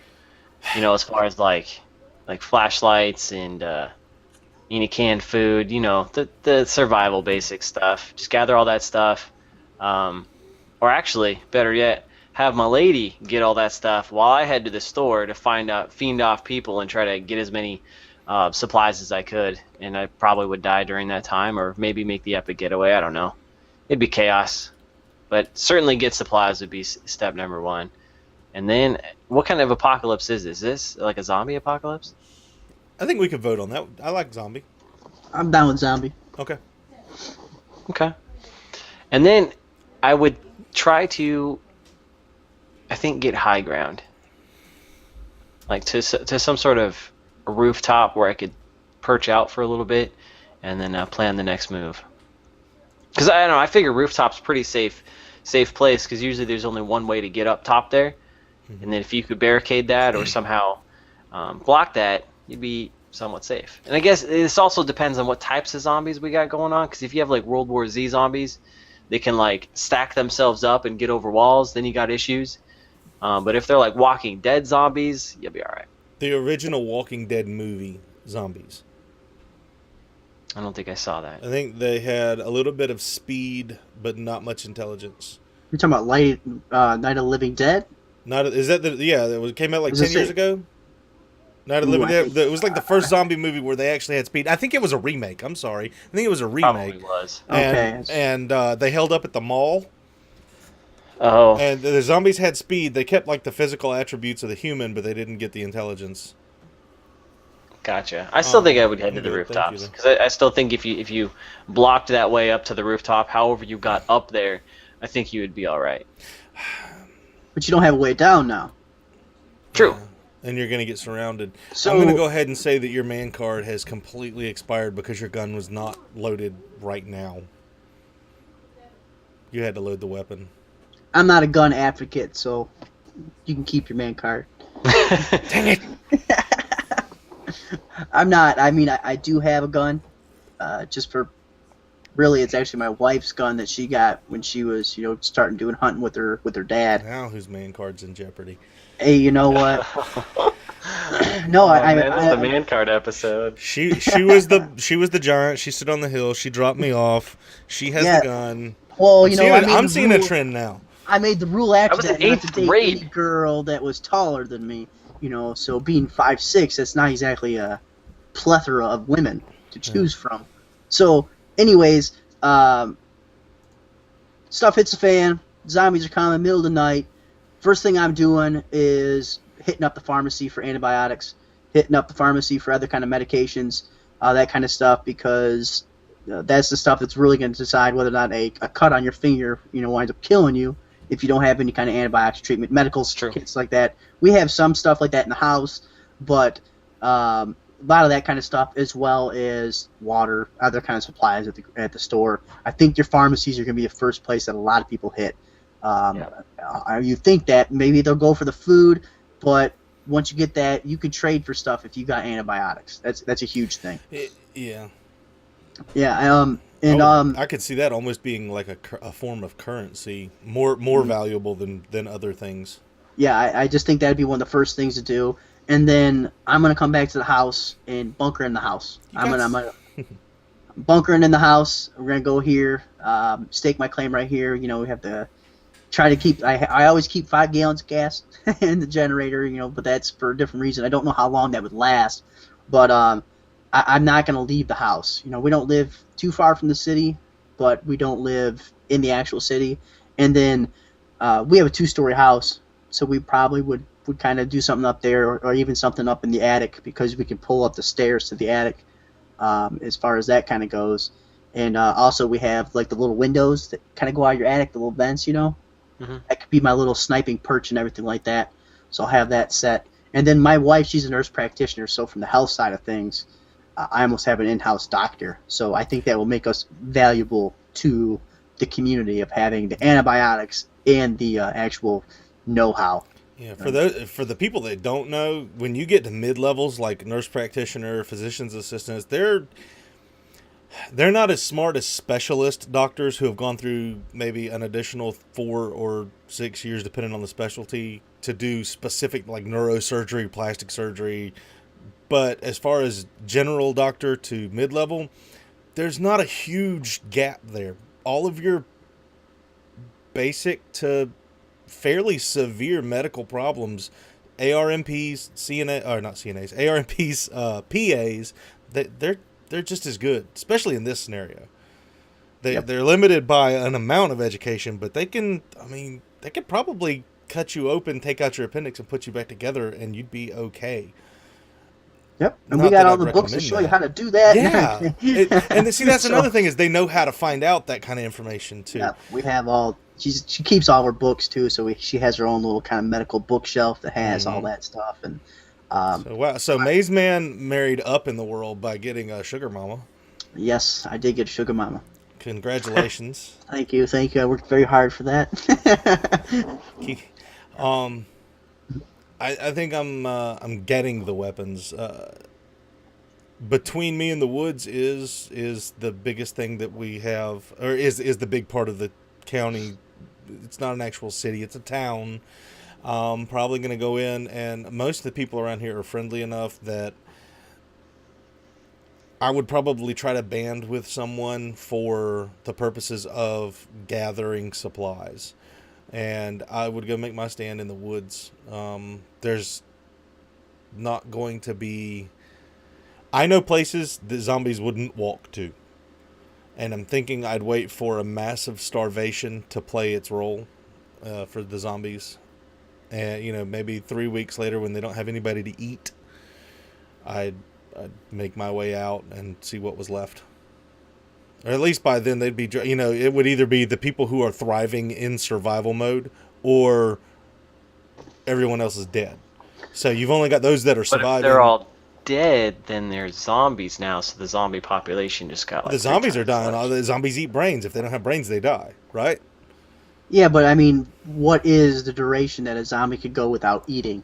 That's what I'm going for. Walking Dead, it seems like they went like the whole winter basically, and still they just slowed down. That's such a good show. Don't even talk bad about that.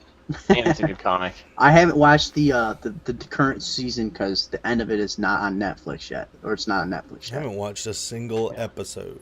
It's pretty good. It's very good. I'm not that into zombies. I had a partner at work that was a huge zombie fan, and we watched probably 10 different zombie movies, and this was 7 or 8 years ago. I'm okay with it. I've seen a lot of zombie stuff. I know some good zombie lore. I'm okay without it. I think The Walking Dead is just so much different than a lot of the other zombie movies. Well, I think what makes it great is it's not a story that focuses on the zombies. It focuses about the people and how they act and react given the situation that they're in. And I think that's why some people don't like it. And because, there's some action scenes, but there's a lot of dialogue and focus on character development and, trying to understand that person and what they're going through and trying to realistically portray what someone would do in those types of situations. I think that's what makes it fascinating. Fake reality TV. I wouldn't call it that, but... I mean, isn't all reality TV nowadays fake? Yeah. Touche. At least have a good script going with it instead of just Snooki and her gym tan laundry. I'm not going to hate on anybody that wants to watch it. It gets in the way of Call of Duty a lot. If you haven't tried it, you at least give it a little bit. It's a decent show, and I'm a binge watcher when I watch that kind of stuff. Yeah. So I like to watch it on Netflix because I can watch 4 or 5 episodes in an afternoon or an evening, and not have to wait that week to figure out what happened next. Because there's a lot of it seems like every episode has a mini cliffhanger, and you can't wait to watch the next season. I've actually noticed that with AMC shows. I think AMC has been doing an amazing job these last few years and getting shows out there. Especially Breaking Bad. That series was hands down one of my favorite.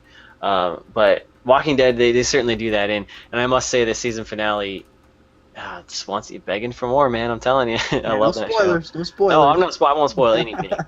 It was a good season, I thought. It's a pretty good show, though. So yeah. A lot of people enjoy it. I'm glad that you're enjoying it. But again, that's a channel that shouldn't have a new show because AMC is American Movie Classics. It's not a movie. It's not a classic because it's just made. So. And the lead actor is not even American. It's true. Wow. Do zombies have nationalities? He's not a zombie, I know. The lead character is Andrew Lincoln, and he's actually from London, British. I do believe. He's British. Have you heard him speak when he's not acting? Yes. It's weird. It's so crazy. Well, that is why his Georgian accent is so over the top, kind of not spot on. He does a fantastic job, though. But it doesn't sound like any accent I've heard. I don't know. You can tell there's something just a little bit wrong with it. Now, I'm not from down south, so maybe Whack could further kind of pick it apart. But it just doesn't seem. Go ahead. Oh, I just say it doesn't seem like a true American Southern accent. It's just something a little wrong with it with me. A lot of the cast is actually from England. Maggie. There's 3 of them. Maggie, Andrew, and I can't think of the other one. The governor. Did you know the guy that plays Glenn was actually the little boy from Indiana Jones and the Temple of Doom? Really? Yeah. Huh. I like that little boy from Indiana Jones. I know. I think that's weird. Now every time I look at him now, because it was funny, because in like the first 2 seasons or whatever, he was always wearing that hat. Yeah. I kind of see it now. And it's the same kind of hat that he wears in that. That's crazy. Yeah, I wonder if they did that on purpose, but yeah. It's kind of. I've started reading the comics on this show, and we can move on after this. But it's crazy because there's some major differences, just as you would get with any adaptation, book to movies, anything like that. But it's pretty crazy, I must say. And like Daryl, who's a huge character in the show, not even in the comics. I like Daryl. I really do. Him. Have you played the game, Whack? Have you played The Walking Dead? No. With Clementine? It's not much of a game. It's more of like a movie. You just make some simple choices, but it is great. It's absolutely great. Yeah, I have it. I got it like super cheap on a PlayStation sale, but I haven't got to it. I haven't played the 400 Days yet, the second one. Yeah. But, the first one, it's really good. It's good. That's what I hear, and because I like when it's a good story like that and can just get me like begging for more, like I'm sure that game does. I love it, absolutely love it. So I know I'll like it whenever I play it. Yep. Last topic. Yep. Sure.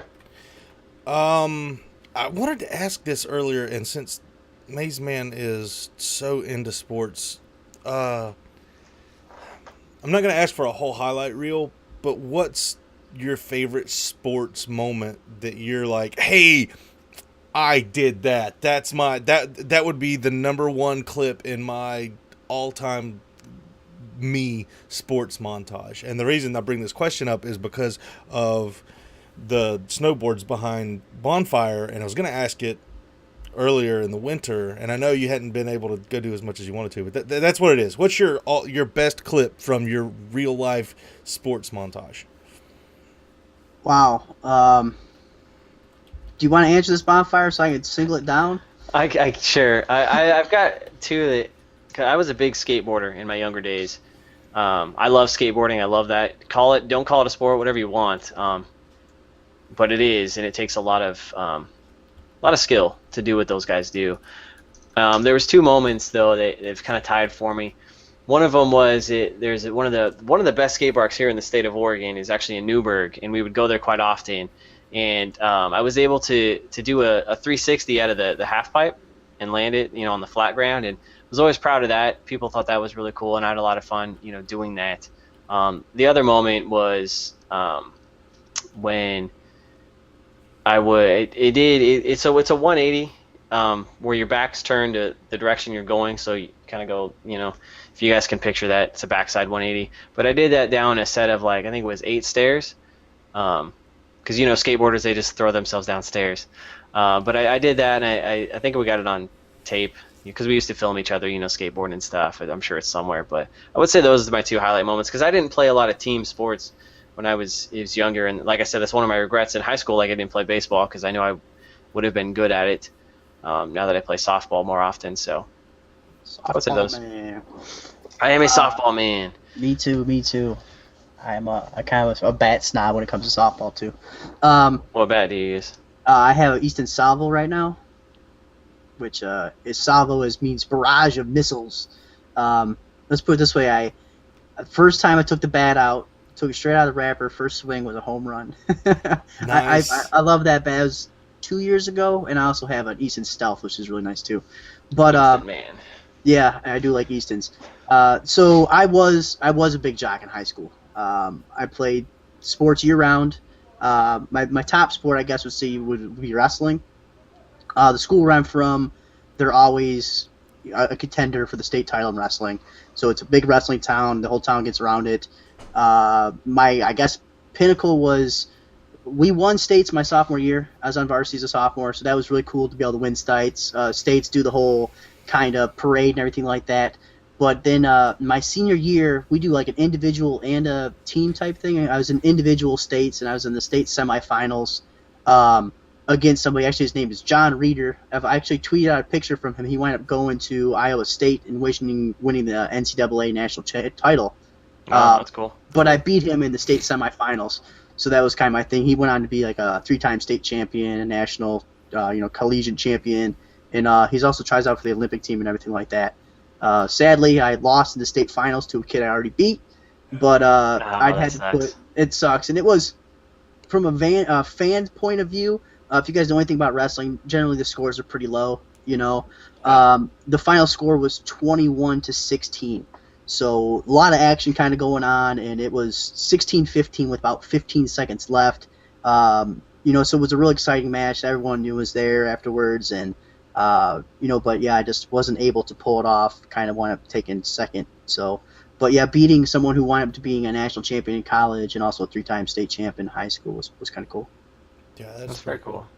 Very cool. My best moment was from baseball in Rec Park League.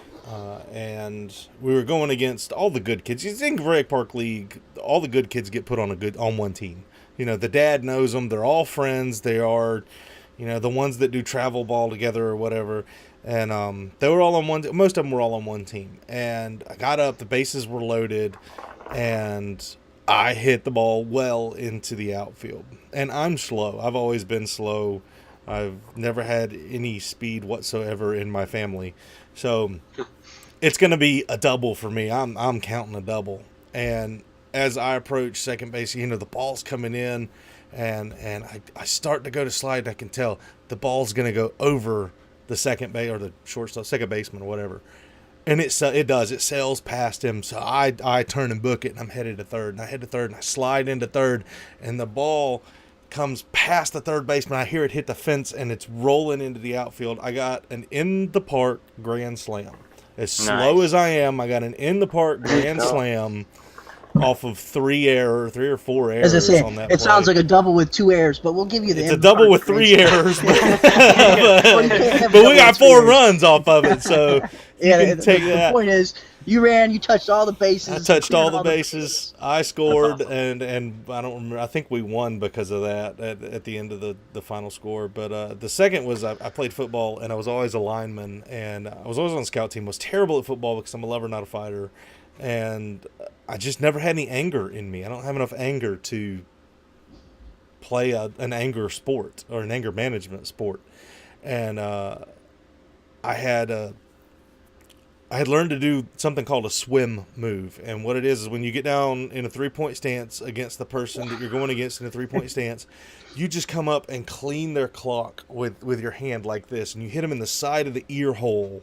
And that's where I get that from. You hear me say it in games. I got hit in the ear hole or shot in the ear hole. Steven's going to say it, I imagine, here soon. But I was going against the starting offensive line, and I was routinely in the backfield. And I was just working this player who's obviously better than me, but I'd go right arm, I'd go left arm, I'd go right arm. That's not swim move. What is it? That's a head slap or whatever. Swim moves, you turn your shoulder sideways. Anyway, I was besting this guy throughout the entire practice. And finally, the coach comes over, makes me do up downs, makes the starting offensive lineman do up downs because I'm ruining his practice because I'm in the backfield the whole time. And as it comes down, it's like, why did I get punished for that? Because you can't do that during the entire practice. Well, that's true. When I'm in the spotlight, I usually choke at that. And it's like I would do it strategically because I couldn't out-muscle the guy, so I'd just do it strategically. And I was whooping his offensive lineman. I was ruining his practice because he couldn't get accomplished what he wanted to get accomplished. So I got punished for doing something too well and never did get to start. So I was like, I guess I can take that as a badge of honor because I got called out for doing it too well. And coming from the coach, I liked that. I thought that was cool. I still think it's bad coaching. I imagine it was completely bad. Yeah, because we went to the state championship not long after they got rid of him. So, but he was there forever. And the year that he was up to be replaced was 80 and 81, and we went to the state championship both years. I think we took him both years. And then he finally retired. He got veteran status, He just got to where he could retire. And there was probably better coaching that could have happened all around. But we were all kind of goof-offs, None of us wanted to go to the state champions. We didn't want to practice until January. No way. We didn't want to sit out here in the Florida heat. You start football in August. It's way too hot to be playing football. Especially or at least in Florida.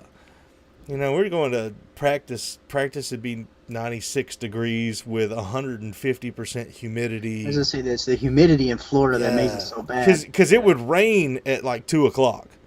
And it'd go right back up to 96 degrees. So you're practicing in a steam bath. And then they knew those days that it rained because they'd go out and they'd cut the grass. That way it'd stick to your every inch of you. You're wearing full body skin tight pads.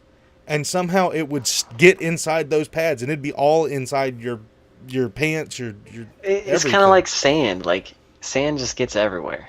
And it itches like that too. So imagine, you've got on these skin tight pants, and then it gets to itching on your thigh, and you can't just get to it. You gotta like undo everything and reach your arm down inside there. And it was terrible. I hated playing football. I was gonna say I only played football for 3 years. I did too. I didn't play my senior year. I had a huge... Like my sophomore year, one of the guys tried to recruit me to be a safety, and I was just like, yeah, I don't know about that. You got to be brutal. Dude, you have to be like hardcore headhunter. I have no compassion for my body, my own body whatsoever. I'm going to destroy you with it. I think I agree, and I am certainly not like that, especially in high school. I'm not a very big guy to begin with, but I certainly was not a big guy in high school. But I think it was more of my speed. I don't know. I was a cornerback. I was the fat lineman. I never won any races. I came in not last all the time, but of all the linemen, which are the slower players, I was not at the front of that pack. So that's what that was. Episode 39, 3-bar exploits. Thank you, Cinch Gaming. Go check them out. Use the coupon code 3bar and get your 5% off. Also, thank you to Strictly Business Gaming. Keep going strong, guys. We're looking forward to hearing what the new roster is in the future. Check them out at strictlybusinessgaming.com. Again, a special thank you to Maze Man for coming and hanging out with us today. Thanks for having me, guys. Thank you. And if I can figure out how to cut this thing off, I always start this without having it ready to cut it off. Yeah. See you guys later. Thanks for being here. Have a great day.